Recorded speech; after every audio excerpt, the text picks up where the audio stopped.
안녕하세요. 달타령입니다. WHO가 코로나19 확진자와 피해국의 지속적인 증가가 매우 우려된다며 코로나19의 확산 위험과 영향 위험을 전 세계를 대상으로 매우 높음으로 상향했습니다. 4단계로 돼 있는 위험도 중 최고 단계입니다. 이미 한 달 전 중국 내에선 위험도를 매우 높음으로 올렸고 전 세계적으로는 보통에서 높음으로 조정했었습니다.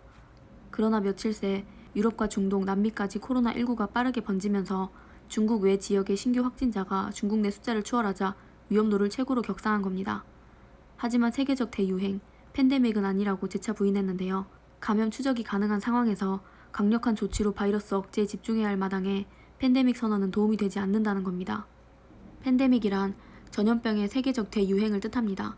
현재 WHO는 사회적 불안을 초래할 수도 있는 팬데믹이라는 용어를 쓰고 있지 않지만 글로벌 보건학계에서는 코로나19가 그 사례이거나 곧 그렇게 될 우려가 있다고 알려지고 있습니다. WHO에서는 만약 코로나19가 팬데믹이라고 말한다면 기본적으로 지구상 모든 인간이 바이러스에 노출될 거란 의미이다. 데이터로는 아직 그런 수준이 아니다라고 했습니다. 그런데 언론에서는 계속해서 팬데믹이라는 말이 노출되고 있습니다.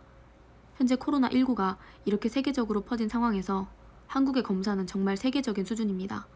인구 대비 검사율은 한국이 0.103%로 가장 높습니다. 일본은 0.0016%, 미국은 0.0001%입니다. 전체 검사에서 양성 판정을 받을 확진율은 일본 9.04%로 가장 높고 한국은 3.3%, 미국은 3.15%입니다.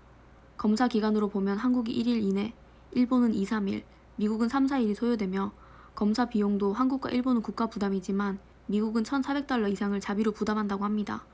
세계적으로 미국과 일본은 검사 수가 낮기로 유명하죠.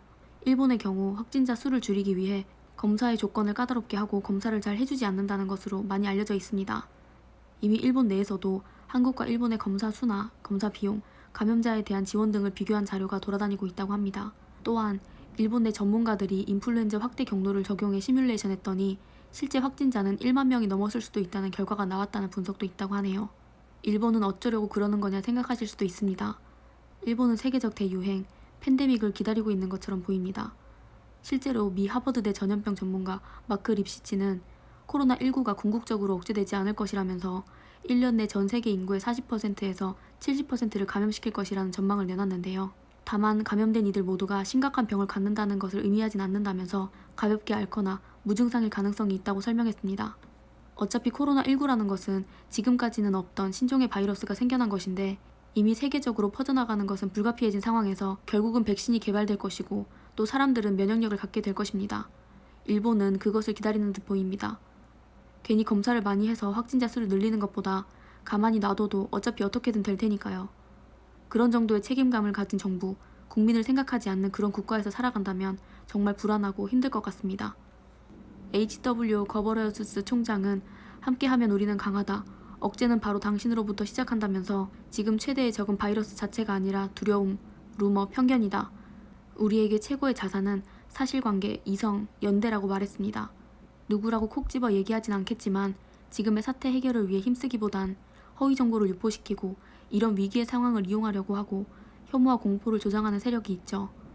우리에게 최고의 자산인 사실관계, 이성과 연대로 이 어려움을 극복해 나갈 수 있을 것입니다. 팬데믹과 관련한 내용을 다른 영상에서 다루도록 하겠습니다.